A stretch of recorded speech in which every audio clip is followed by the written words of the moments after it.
Well, what night is it? It is the 28th day of love. What day of the week is it? Today is Wednesday. Oh, yeah, that's right. It's Wednesday.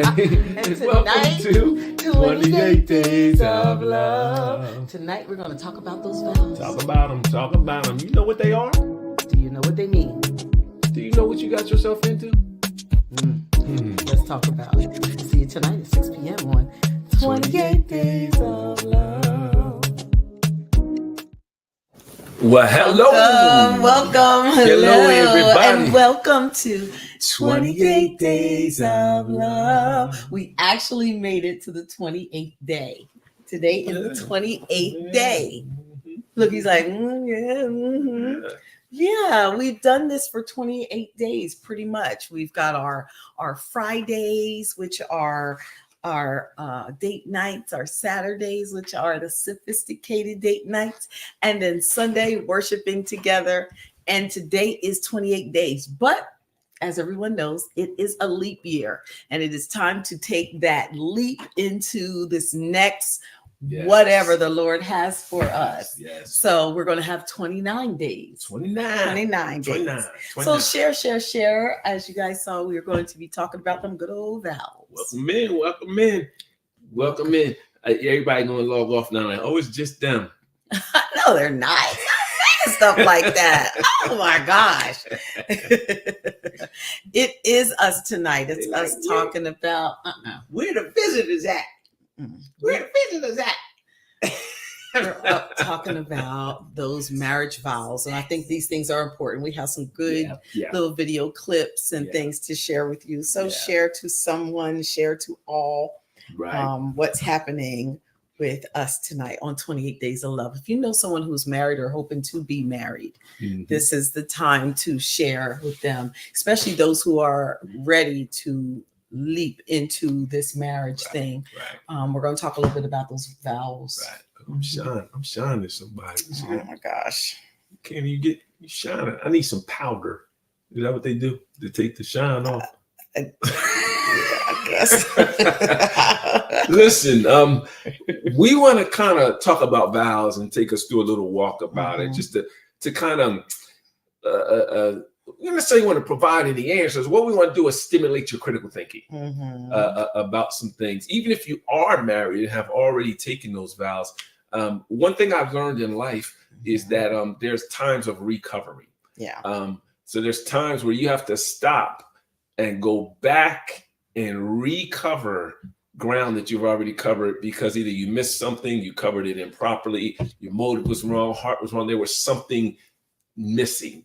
And as a result, your forward walk is not as complete, not as smooth, as possible, as it should have been. I mean, that happens.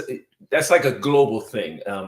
I mean, that could be an addiction. I mean, that could be finances. It could be a lot of different things. But there's times in life that we get to a point and realize, hold it, this is not this.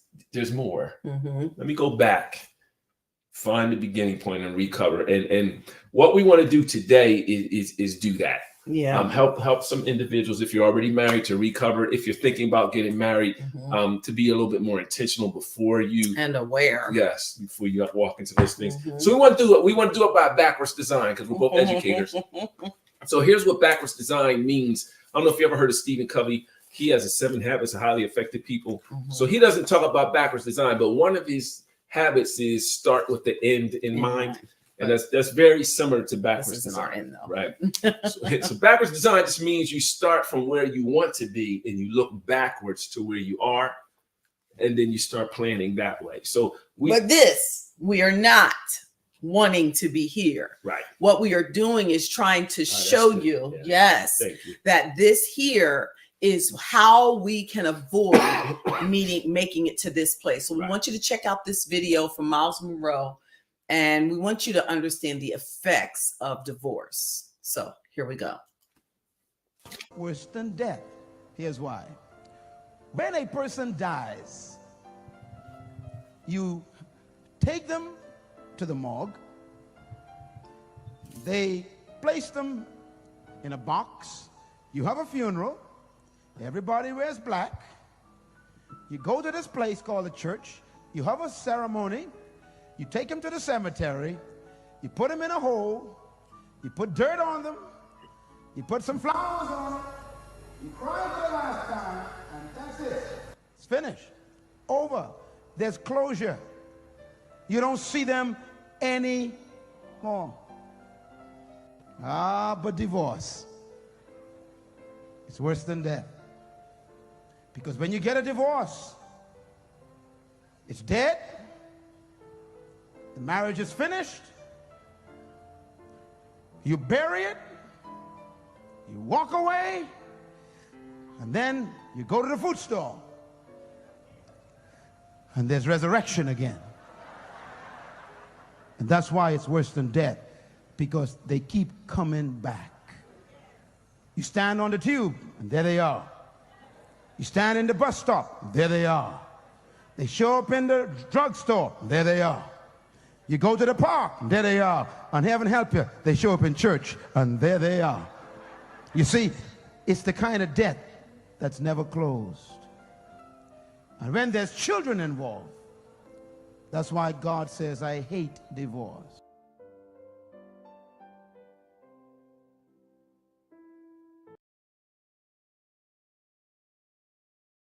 So we showed, and are we unmuted? Yeah. Good. We shared that video because we want people to understand. Newt and I both have been through divorces. Yeah. So we understand the pain and what Miles Monroe is talking about here.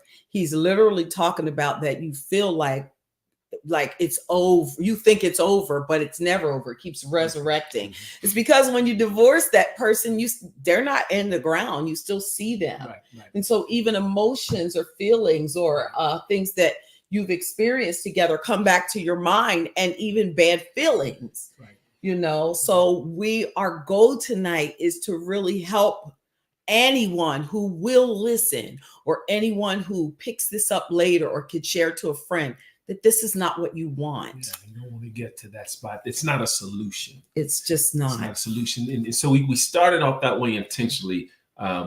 This is a celebration of marriage. 28 Days of Love is a celebration of marriage. It's making marriage famous. It's a celebration of love. So why are we starting off with divorce is worse than death? Because we want you to understand that this privilege of being a part of this thing called marriage, this covenant called marriage, is something to cherish. Yes. Because there is another outcome if it's not nurtured, if it's not grown, if it's not respected, internalized. And that usually happens when we really don't know what we've gotten into.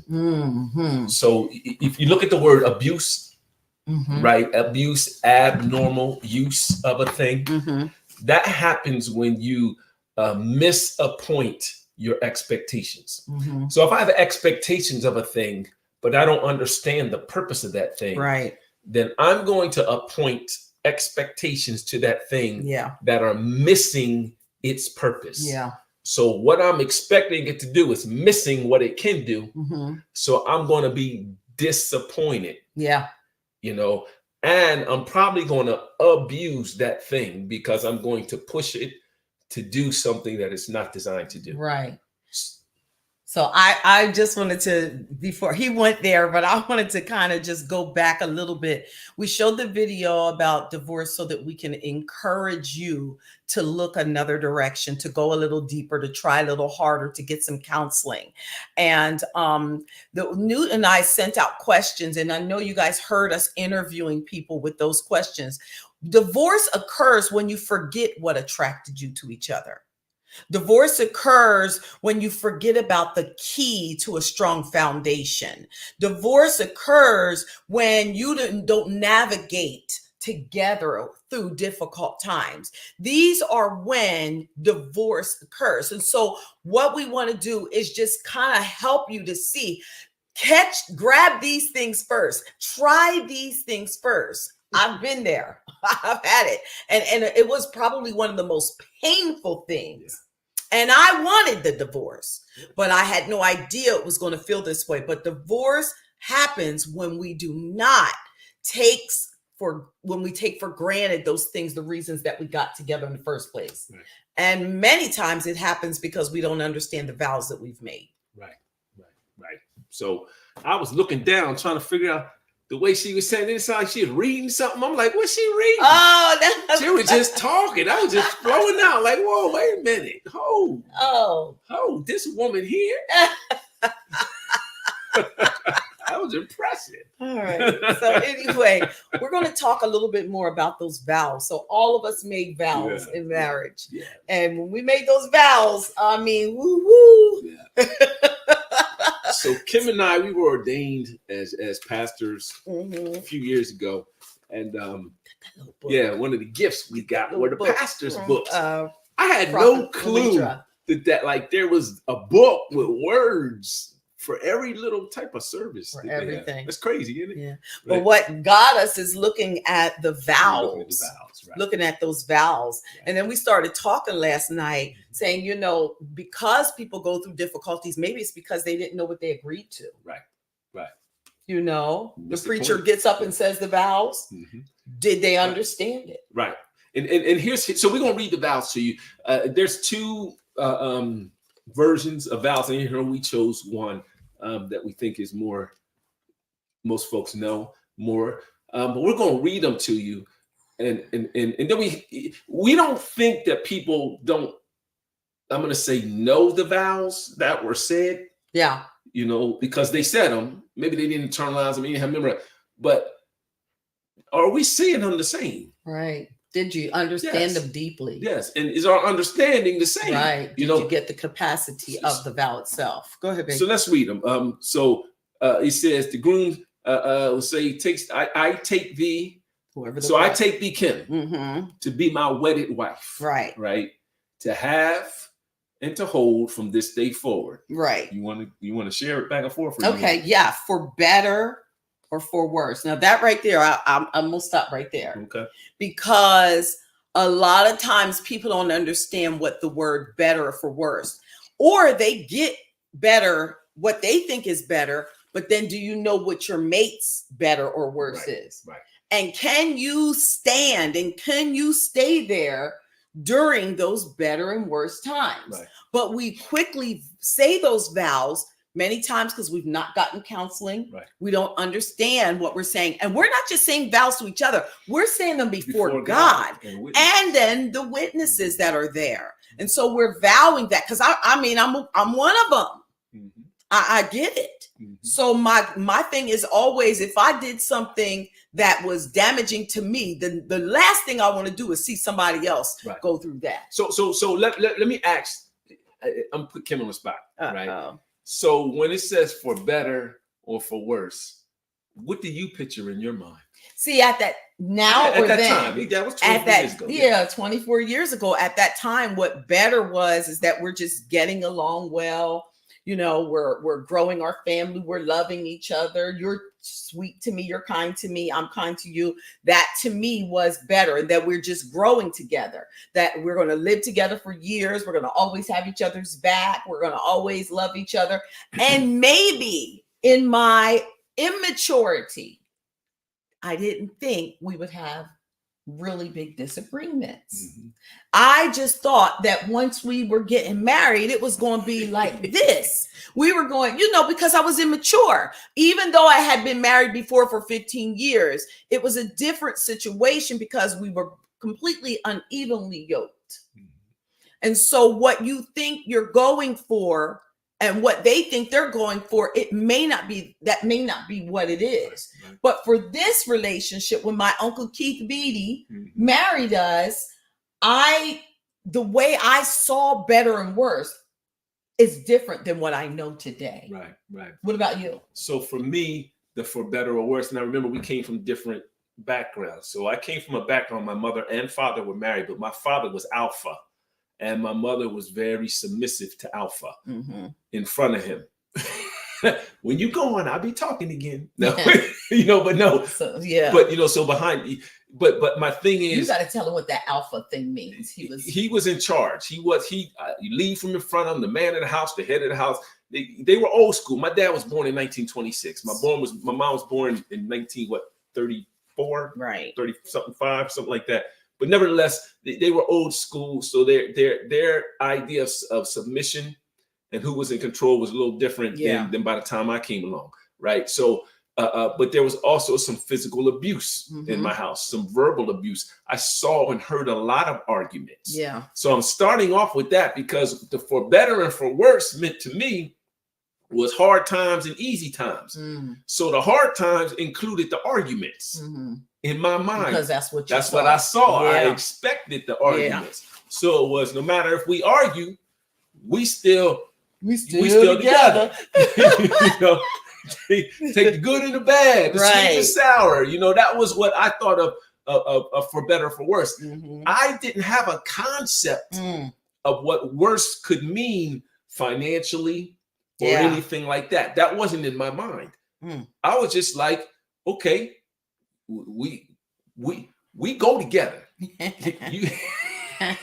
You know, and now we're tied. Yeah.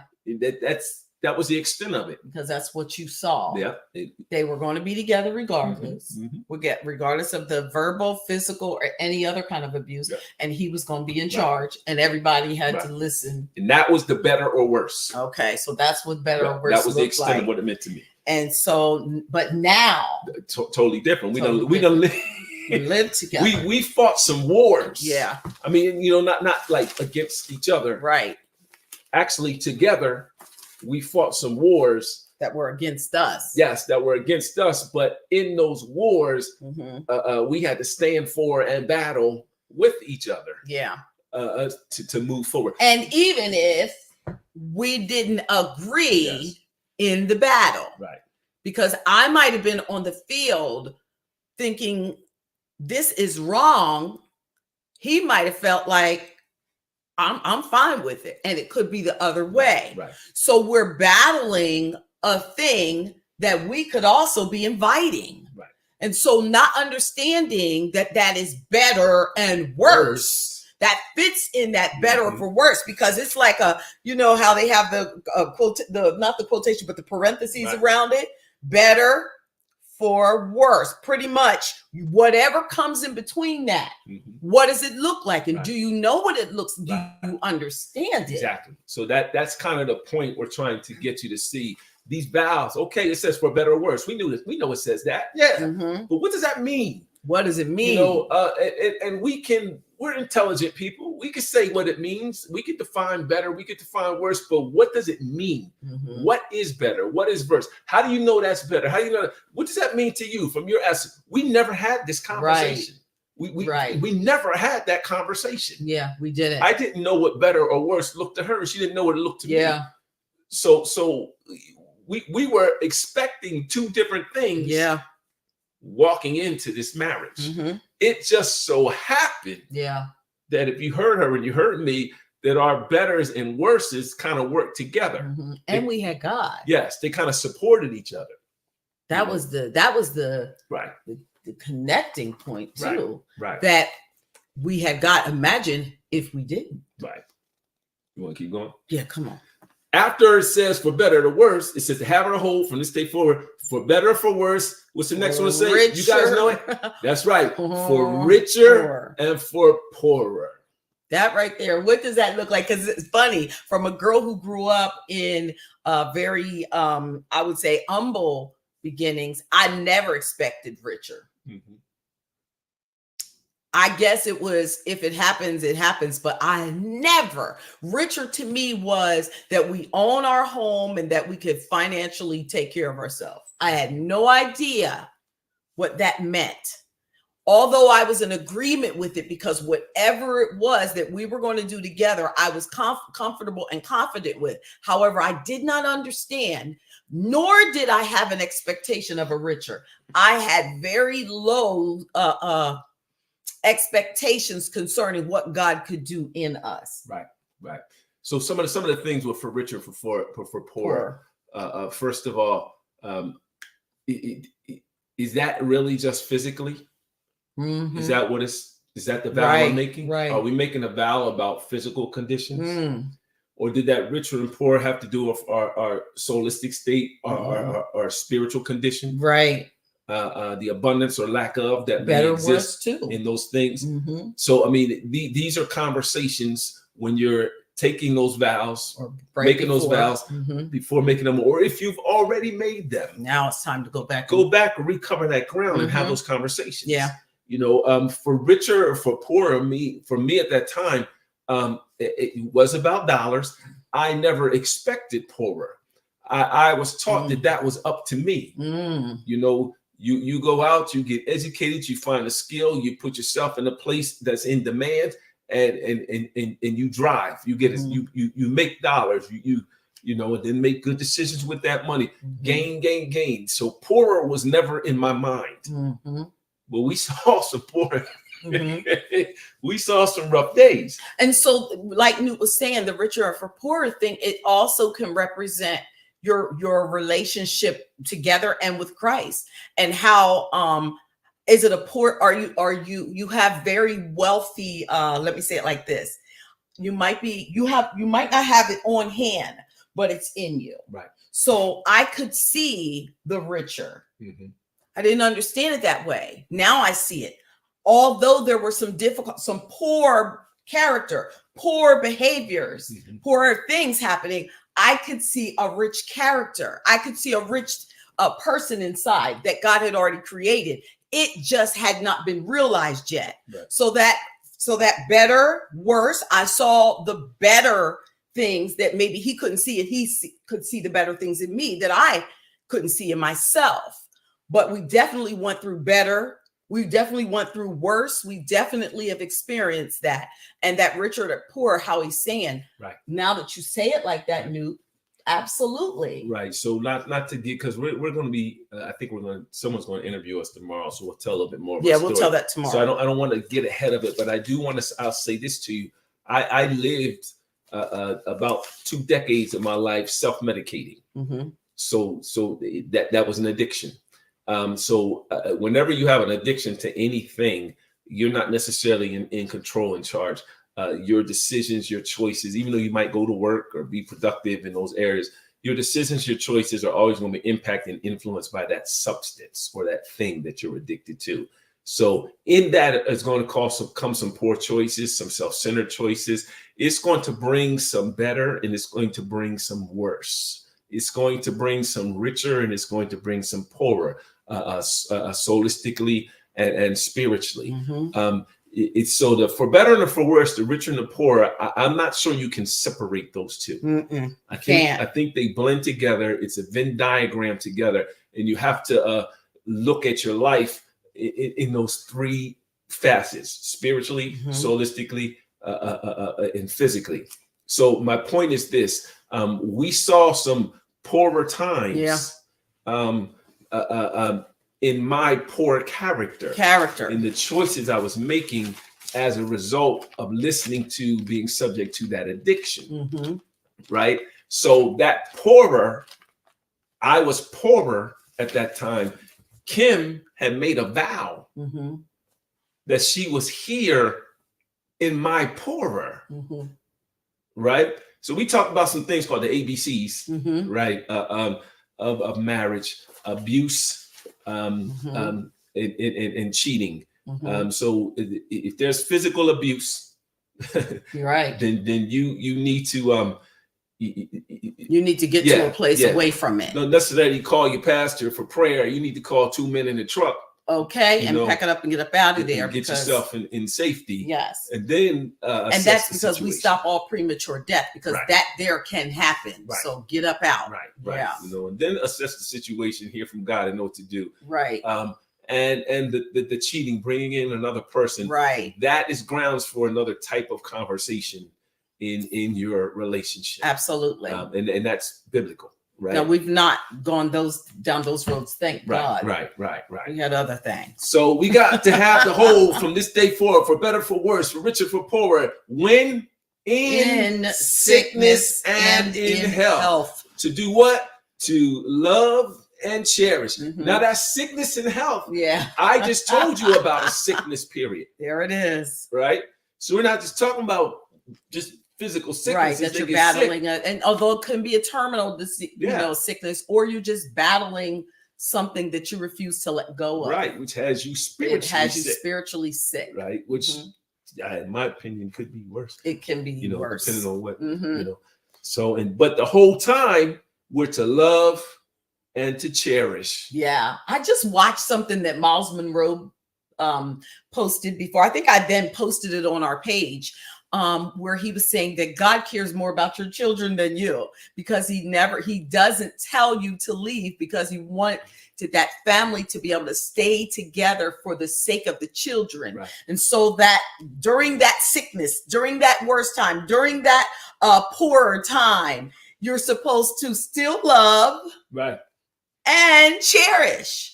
But we really quickly tell people, girl, don't put up with that, or man, don't put up with that stuff. We do tell people to leave right away. I remember talking to a friend of mine when I was in Arizona, and I was telling that friend, hold up, because everyone had an expectation for her to run and go. And I told her, hold up. Right. You go nowhere unless you know you're supposed to go, unless you know for sure that you're supposed to go. And I'm not saying that you're not supposed to go, but don't you let the guilt of people, the influence, the guilt, the distraction, right, the influence that causes guilt to come on you to make a decision about your vows. Right. Because they're gonna be gone. They'll be gone, and here you are sitting there with that vow. And I'm telling you, right. You got to be very, very careful about being so quick to jump and to move. And look, you can roll out of the house, but you don't have to end it yet. Right. Make sure you know. Right. So you got to be very careful. So it goes on. It says, when till death. So I do want to say this: that love that it's talking about here, it's not just that feeling of love. No, not at all. This is the Corinthians 13. I think it's Corinthians 13. It's that love. Love is patient. Love is kind. Keeps no record of wrong with mine. It's not puffed up, not conceited, or jealous, and never gives up. That's right. Love will never fail. That's everything that love entails. That was a little rap song we used to do back in the day. Right? But anyway, it's that Corinthians 13 love, and that's worth you going to go ahead and study in a few different versions. I suggest Passion, Message, New King James. That's another conversation, right? So then it says, till when? Till death do us part. So until I'm out of this physical body, to be absent from the body is to be present where? With the Lord. You got it. So as long as I'm in this body and not with the Lord, this is my covenant. This is my covenant. I know a lot of people say, I got a covenant with my brother. No, I don't have a covenant with you. We cool. And I'm gonna be there for you if I can. But this is my covenant. I got it right here and right here. It's my covenant. That's right. Till death do me part. Right? Not my kids, love them. Yeah, we love them. But I'm glad they're gone. Seriously. Yeah, we love you. And I'm glad. I bet you're glad to be gone. Yeah, exactly. So according to God's holy ordinance, and there do I give thee my pledge. But here's what the women say. The women say, right here, be my wedded husband, to have the whole from this day forward, same thing, right? For better, for worse, same thing, rich or poor, same thing. Sickness and in health, right? Love and to cherish. It's not the one that says. There's another one that says to love and obey, to honor, and love obey. And obey. Right. And people are all shook up behind that one. Yes. So even in that, and we don't want to dig into the obey thing right now and the honor thing.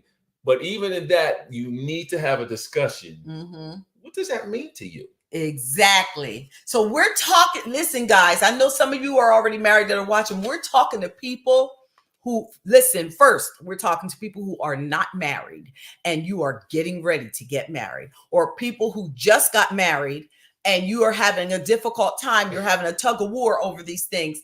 You need to sit down and go over this thing. And we're talking, babe, we're talking to everyone, but more than anything, because of the dream I had the other week, I'm talking to people who have not gotten married yet, and you're getting ready to get married, and your focus is on this big dress, this big house, this big place, this big car, all these bridesmaids, and this food and all this, and you have not gotten any counseling. You've not sat down and looked at these vows to understand what they mean to your partner. Freeze. Please wait. Please wait and get a better understanding. Talk to each other. See what it means to him. Tell him what it means to you. Because you could be unequally yoked. Totally unequally yoked. Yeah. And you and it ain't just about love. We about to play that video because that's what. Yeah, you walking into the fire. I do. Can I do Yes, emphasize? babe. I do want to say those of us that have been married for a long time. Mm-hmm. Hey, this is work that we should do as well. Mm-hmm. And I don't want to take us off the hook and for you to ignore it and say, "Oh, that's for them, not that's for me." Right. No, You're it right. is for us. Because if you want to continue to go from glory to glory, great faith to faith, you want to continue to build your marriage relationship and keep things spicy in every way, then I've got to know what you're thinking and what I'm not thinking. So having those conversations, that's important. Those are them real conversations, and you need to have them. All right, so check out this video. For this video here, it gets a little passionate. It is on the Browns, but it does get a little bit of passionate, and you'll be able to see why and the importance. And it's a lot about those vows. I know you want it, but I don't think it's a good idea for y'all to get married. I disagree. Why would you say that? I'm just saying. Give me a reason why you think that should be. I mean, because it's like he's already putting in all the time. Time does not make a relationship. I mean, dear. but you love her, don't you? I do love her. But he don't want to marry her right now. You saying as a woman, you should get married. You should get married. I'm telling him, I'm just no, saying, don't do it. So you're really saying right in front of them, you gonna tell them they should break up? One thing people should do is take a look at those vows. Till death do us part. Yes. In sickness and in health. I understand the vows. We would never tell somebody to get married if they're not ready to get married. Well, Oh, it's just like we wasted our time sitting here doing this with them. excuse me, sir, where you going? I'm gonna chill for a second. I'm gonna take a deep one. Mr. Brown got hot. And I'm glad he did, because this was such a great clip. Yes. Because as the father, he was telling, listen, honey, I know you want him to get married, and I know you say he loves her, but he's not ready to marry her. And he said he's not. So let me ask, if we were in the room, we could really have fun with this one. But who do you think, Mr. Brown, and just put in the chat, in the comments. I'm not sure if I'm going to see him. One of us will, because of where we're logged on. Who do you think Mr. Brown was really upset with? Was it his wife? Was Mr. David Mann? Was his wife, or was it the son and the daughter? You know, in that conversation, his wife's. I said his wife. Okay, I agree, Kai. I think he was upset with the wife too. Why would he be upset with the wife? I mean, they already married. It's the kids. You know what? I'm wondering if you could take time to do that. I don't know if anything you have to say. So I would say, and I agree with my daughter, Akai saying his wife, I would agree that I would be upset with Newt if he was pushing my child to marry this person when they're saying they're not ready.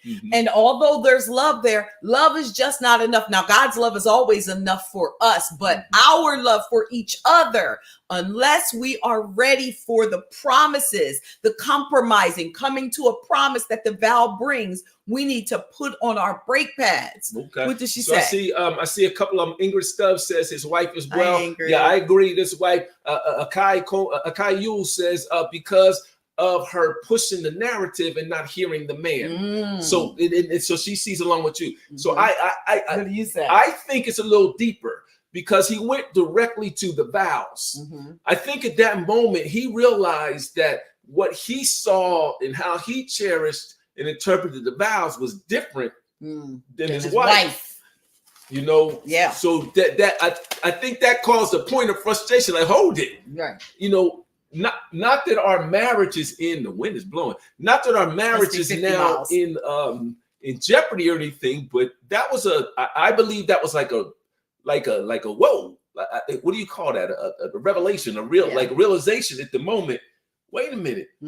She's not seeing that the vows mean more than anything. Yes. You know, more than feelings of being in love, more than just breaking up, which he didn't even tell him to break up. He just said, don't get married. Yeah, because when you make those vows, I said it earlier, you're not just making it to that person.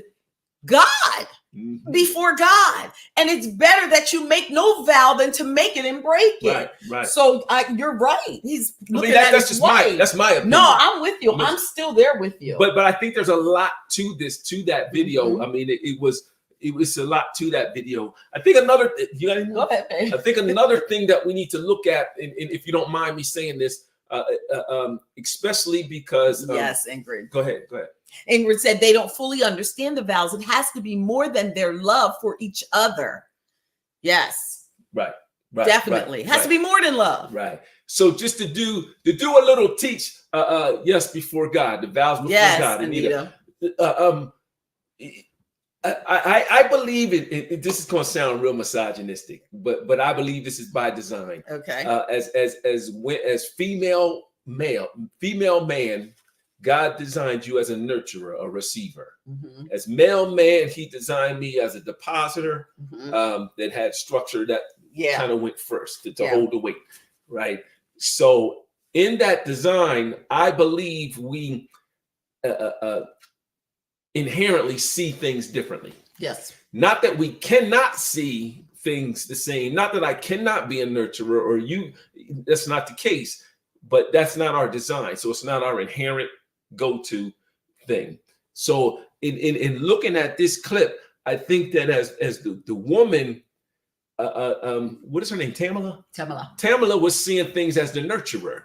Because she says her son's already there. He's putting in the time. He's already feeling. Yes, they love each other. Right. She wants to see she loves the girl. She wants them to be happily married. She wants it to look like her marriage. She wants them to do what they want because this ideal of marriage is a nice, beautiful thing. Yeah. So she's speaking as the nurturer, and I think he's looking more as a depositor structure. What's going to happen next, right? After all the fluff and the frilly frills are going, and you looking at each other in the face, and he he said, "What you walking into?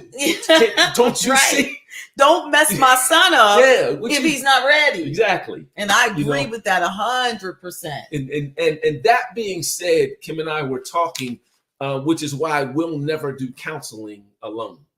So if someone comes for counseling, they have both of us, or neither of us, because we don't want to mess you up. Because I'm going to see it from one aspect, and she's going to see it from another, and both of those aspects are valid and important throughout the marriage. Yes. So I don't know. What do you guys think about that clip? I just thought it was powerful. I feel like people who want to be married, if you want to be married, oh my Lord, please stop. Yes. Look at the vows. Talk about it. Talk to someone. Get counseling. So when Newt's getting ready to put up this other video, I need to tell you all, the other night, about a week or so ago, I had this dream. The dream was so drastic and so brutal about this woman who had ran to my house. And she was banging on my side door. Newt and I had a different house at that time. And her hair was all over the place. And she was like, she couldn't even get her thoughts together, but she kept on saying, "I'll pay you for it. I need," basically saying, "I need your help," because someone had married them without counseling and they were going through pure hell. It was terrible. So the dream, in the dream, I'm seeing this woman devastated. And so I had a glass door in front of me and I turned to Newt to say about the counseling, and then the dream went away. But then in my dream, I was thinking that I was woke. But in my dream, I was going to get up and make a partnership with leaders that you no longer marry anyone without giving them some form of godly wisdom and counseling. Because what I could see in my dream was that we could save people from a horrible end if we handled the beginning right. Yes. This was in my dream. That's Proverbs. That is Proverbs. So please, if you know they need counseling first, don't marry them. Counseling is necessary. Right. All right. Good. Good. I had to share that one. So as we move from this clip to the next clip, the question or the point, I guess I would say that the essential question is, are you ready? Are you ready to become one? because that's what those vows are about. That's what they mean. Ready? So this next clip, it's kind of cute. It's funny.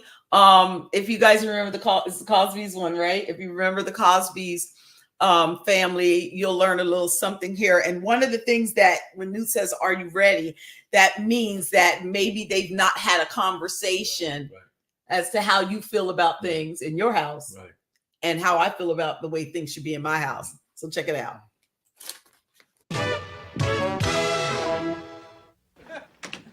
How you doing, Alvin? Hi, Dr. Huxtable. How are you? Thanks for letting me in. It's okay.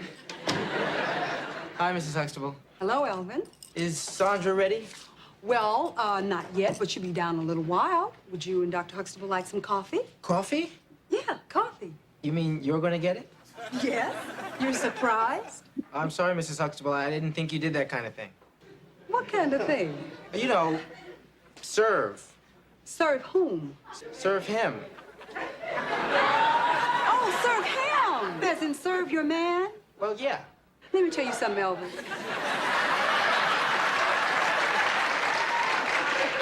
You see, I am not serving Dr. Huxtable, okay? Okay. That's the kind of thing that goes on in a restaurant. Now, I'm going to bring him a cup of coffee, just like he brought me a cup of coffee this morning. And that, young man, is what marriage is made of. It is give and take 50-50. And if you don't get it together and drop these macho attitudes, you are never going to have anybody bringing you anything, anywhere, any place, anytime, ever.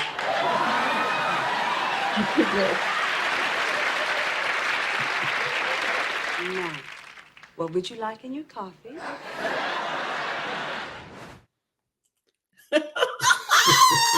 I love the Cosby's, man. And Bill Cosby's expression on his face, or at that time, Dr. Huxtable, the expression on his face. From the beginning. As soon as he said something, he just went and sat down. That would have been me. But I'd have left. I wouldn't have sat there. I'd have went to the other room and been rolling. So Alvin's perspective came from a macho man type thing, you know, serving your man, and nothing is wrong with that. But his whole perspective was completely different.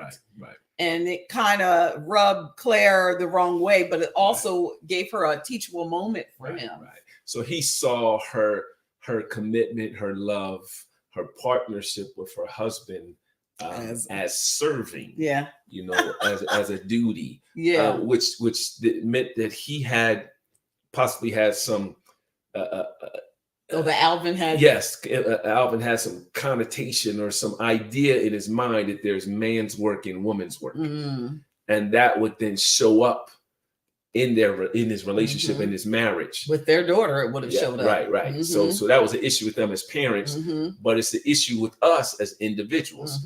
So those are red flags. That when we hear those things, if you're courting, if you're thinking about being married, or you're early in your marriage, stop and have that conversation. Or even if you've been married for a long time and you just let that take place, let it. Then you got to stop and talk about it. Yep. I'll give you an example tonight, but I don't want to of what we did yesterday. Right. I realized something yesterday. Actually, I use it as an example. I don't know what you're talking I used it as an example and made an assumption, and Kim let me know that my assumption was wrong in real smooth. In a real smooth way, and that was, I mean, I loved it because that's something new, that's a growth point for me. And it was real simple. I drink tea all the time. I like tea, right? And we have a little teapot our friend Victoria gave us, put the water in. It's like, 30 seconds, 40 seconds, it's boiling, it's ready. So I put in enough water for 1 cup, right? And I already got my sweetener and my tea bag, and I'm pouring the water in my cup, and I'll say, "Oh yeah, Kim, you want some tea?" But I already made my tea, right? She usually says no, right? I assumed that she was okay with me that I did that, because here's how she does it. When she gets up to make some tea, before she's putting the water in, she's yelling in the other room, "Newt, you want some tea?" Yeah, I usually say no because I'm already moving and doing something else. But before she starts making hers, she asks me. I already made mine, and I'm asking her as an afterthought. I thought that was okay. And I said it last night, you know, but it's okay. You know, you were okay with it. And she stopped me. She said, well, you think I'm okay with it? And I was like, wow, I do. I think you're okay with it. I never asked you that. And you never told me, you know? So last night I made some tea, and you know what I did? When I was putting that water in, I said, Miss Kim, you want some tea? But that's great, because there you thought about it. So those are those little tiny things conversations that you may need to have, things that you've tolerated or let happen for years, or in your home, you know, for years, you've allowed them to happen. You've never said anything. So you've taught that person how to treat you.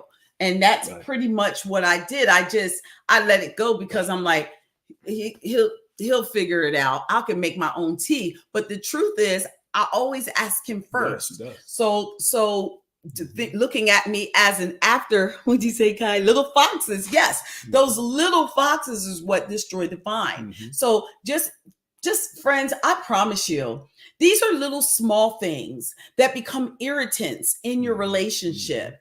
And if you know about irritants, they collect things. So they collect little things, and the next thing is collected. And before you know it, you've got a full-grown growth in there, that when you have a situation with your spouse, they have no idea that you done built this whole thing up. And before you know it, you got this big old explosion. Now he's mad that you didn't say anything all this time. So now he's defensive. Right. So if you want to save a marriage and kill a demon, deal with these things, these little things that may seem not important. Handle them early. Right. Handle them early. Right. So what my takeaways from that clip. Somebody's posting this. I want to there. One of my takeaways from that clip is I want to be careful because it'll start them videos. So let's use the mouse. That's right, Dave. One of my takeaways from that video is that the way Claire Huxtable put it, and kind of say, well, I don't serve him. I'm bringing him coffee just like he bought me some this morning. That's how this thing works. You know, get that out of your mind, that levelism in something separate, you know, separate kinds of work. What I took from that was that to become one, then you have to kill some of who you're bringing to the table. Who you're bringing. What's his name? What was the boy's name on there? Elvin. Elvin was bringing something to the table that needed to be killed. You know, I brought some things to the table that 24 years later, in a conversation last night, I realized you need to kill that. Ask her if she wants some tea. Yeah, that's good. So definitely, I wanted to read this too. I don't know who the Facebook user, it doesn't have your name here, but you wrote, plus sometimes when you see a successful woman being both professional, he had an expectation that she couldn't come from the lawyer to the wife perspective. That is very, very good. Thank you, whoever that is. I can't see. Right. Oh, that's Wubby. Okay, I can see it on your phone, but it's not here. He couldn't see that she could shift in many roles. That's so true. So what Newt was saying about that, a growth position, a period of growth, a growth and development. And I have to do the exact same thing, not knowing those little things that I do that offend him or bother him. Like there's something he hated that I used to move his stuff around. Anybody knows me, you know, I will change furniture around in the house, the kitchen, the bedroom, the bathroom, the laundry room. I will change it around. Newt hated his things to be moved, but I would move them anyway because I felt like I was cleaning, but it bothered him. So now I don't touch it because it bothers him so much. So that's just those little things. Lets them know you care about what they're saying. You're taking into consideration what they say, or go ask them permission. Do you mind if I move this such and such and such? It's just another way to respect them. It's another way to carry those vows out and make sure you love, you honor, you cherish that person. You love them. You honor what they have to say. You cherish how they feel, their feelings. We can respect them. So that's what I feel. And as a result, we're going to show you this next video clip. Yeah. I'm not going to give you an intro. Okay, to it. intro. Okay. But here's a good way of thinking about this whole thing after what we just talked about. Okay. So let's take a look. We saw that one. Oh, I'm trying. Do you have an uncle? Do you have a brother? Do you have a brother? Do you have somebody, a cousin? And I go, well, no, it's not. I think there are a lot of good men out there in the world, and I think that's the problem. A lot of people don't know that there are a lot of good men and a lot of good women, but they have to want to be married. That's the thing. At the end of the day, they have to want to be in a relationship, and society at this point has made marriage not look sexy at all, because it just doesn't look fun, and it looks boring, and it looks like a lot of work. Yeah. What is it really? I feel like for me, it's really simple. If and it depends how you live your life. It's like self-love for two. And that's how I think about it every day. Anything that I would do for myself, there's one other human being that I have to make another serving for, or you know what I mean? And if I make coffee, then I'll just make a little more coffee. That's what I think of marriage as. It's a little more coffee. I love that one. Self-love for two. Self-love for two. Just making a little bit more coffee. Self-love for two. So I think that's the overall message we want to leave you with today. Understand those vows. Not just the words they say, not just the cognitive knowledge. Yeah, that part. Understanding. Deep into the understanding, get to the wisdom, get into the higher blooms, think about them. What does that mean to you? What does that entail? Really have that conversation. That's important, because then you know what to expect. You're now in line with each other's thinking. And that's helpful. That is just so helpful. Because you're already becoming one. There's not going to be a whole lot of challenges in becoming one, and kind of accepting the little nuances and differences with each other, especially if you come into a blended marriage. Right, that part. And there's children that are not yours, of whatever age, your younger, that are in that household. There's already a level of distraction and protection and lack of communication, and there's a lot happening, a lot of moving pieces. So you and your wife, or you and your husband, you have to really know, okay, what did I agree to? And those vows, that's the foundation of what you agree to. Yeah, that's the baseline. Right. And you'll be able to see how those vows are expand. Although they still mean the same thing, they're not going to look like they looked when you first got married. Right. So in a marriage, in a relationship, in a covenant, when you're really ready for marriage, if you think you are, selfish must become selfless. Yes. It has to meet selfless. And if you're not ready for that, then you're not ready for marriage. I was watching a little video clip last night of another thing Miles Monroe, because I just love his stuff. And he said, you're not ready for marriage if you're not ready to live with yourself.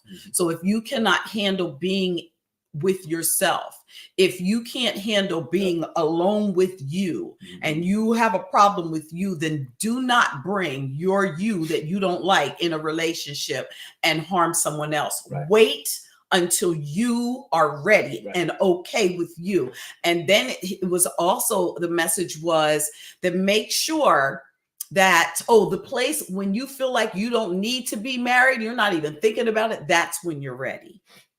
If you're constantly thinking about marriage, thinking about a mate, thinking about this, then you're probably not ready, because you're not confident in you enough. Yeah, you're after a thing. You're after a thing. And please believe me, you're going to get a thing. You're going to get a couple things if you just settle. But if you get to the place, all right, if you get to the place where you're okay with being with you, if you're all right, life is fine, God has been good, everything is well, that's the time when you're ready for marriage. Right. another thing with this last clip we'll pull out. I know, so we got to get ready to go. It's getting close to an hour. Is that what came out with me is that there has to be a transforming of your mind when you becoming married. So it's not, like Kim said, it's not selfish, it's selfless. It's now coffee for two, another serving for another person, right? Self-love for two. But the thing is that might be a transformation, a process that we have to go to. That's something I have to grow and mature into. In order to be married, you have to be mature. You have to, first of all, want to be married, because it's going to be a challenge. Gotta want to be married. You got to want to be it so that you'll fight for it. But there needs to be a level of maturity that goes along with that commitment. Yes, in marriage, because you can't grow together without maturing. Excuse me. So that maturity includes another big word that we don't talk about a lot is integrity. So integrity is doing the right thing when no one's looking. Yeah. Right. So let's take the tea example. So Kim didn't say anything about the tea for years. I've been drinking tea for years. She didn't say anything, whether that bothered her or like, you know what? You don't even ask me, but I asked him. None of that conversation came up. Right. Last night, when she said it, I had to have the integrity in myself to say, Newt, you don't ask her when she asks you. Ask her if she wants some tea. You know what I mean? I have to have the integrity to want to grow, to want to mature, and hold myself to that what's the word? Level of accountability. So marriage includes all those things. When people say marriage is hard, and marriage is not hard. She said it in the clip, the same thing. It's simple. Marriage is simple. We're the hard part because we refuse to mature. We refuse to have integrity. We refuse to transform our mind. We're selfish. Selfless. So those are the things that we wanted to kind of pull out today. And we believe that all starts with those vows. If you ask yourself those questions in the beginning, hold up. Are you ready for this? Yeah. Because this is the expectation. Yes. This is what you're going to say that you are willing and ready to do with that person before God. And if in fact you cannot say it to yourself before you say it to that person, then you need to wait and you need to get some counseling. Right. And I'm just asking people to, if you are married, if you have the ability to marry people, please wait. Right. Please counsel them. Please explain it to them. Let them understand it a little bit better, make sure they've got it. Right. So I say to Newt. Can I say one last thing? Yeah. I want to say this, and I don't know how to say it in words. I see the concept. Don't make marriage a thing, a noun, an entity. Marriage is a concept. So you're not fighting for a marriage. You're not struggling and working, and it's difficult and it's hard for a marriage. I am struggling, working to become one with my wife, with your spouse. The marriage part's easy. That part's done. We said the vows. We got the license. I was married. It's already settled. Right. The struggle is me. Is me. And when we shift that thinking, change that perspective. Yes. It actually is a whole lot simpler. And I'm not gonna say easier to do. No, but it's simple. Because now it's on me. I can control me. How I react, respond, think, say. And now we can put things in place of how to communicate and how to, if you look at it that way, I think that it becomes more exciting. It becomes something to look forward to, because we saw some very dark days. And we saw better, worse. Right. We saw rich or poor. We saw sickness and health. When those perspectives changed and we realized we were on the same team, but I need to do my work and you have some work to do, it became exciting Mm-hmm. because you never knew what was next. Yeah, you never knew. I didn't understand those vows, as I said to you guys earlier. And the longer we've been married, the more I understand it and I get it. So the part that I really did not understand was better, worse. I didn't understand the better for worse. I didn't understand the richer for poor. I didn't understand the sickness and in health. And so I say this today now, I'm going to renew them with you. And I say this to you, Newt, that I do take you as my husband to have and to hold from this day forward with the understanding of these vows. Because I get it now. I get it completely. I do take you for better and for worse. And we've been through some better and some worse times. And I do take you for those times. And I take you for anything that's coming. I do take you for richer and for poorer. I understand that now, the depth of it, not just financially, but in spiritual growth and physical growth, all of those things. And I do take you in sickness and in health. And I cherish you and will do it till death do part us. So according to God's holy ordinances, I give you my pledge with the understanding of these words. I renew them to you. Oh, and I too. Okay. I too take thee, my bride, Miss Kim, Mm-hmm. right? To have and to hold. And from this day forward, whatever the next day may bring, for whatever's better, for whatever's worse, for richer, for poorer, in sickness and in the good health that we'll experience, to love you and to cherish you, to honor you, till death do us part. Nothing will come between us till death do us part, according to God's holy ordinance. Right? So I give thee this pledge. Okay. So can I kiss the bride now? Ooh. That's the part. I want to kiss the bride. So this is this is just the way God led us today. Yeah. And I'm just so glad to be able to go a little deeper with those vows and to really be able to share them with you all. And hopefully you guys can encourage someone else to let them know. It's not that important to get married right away.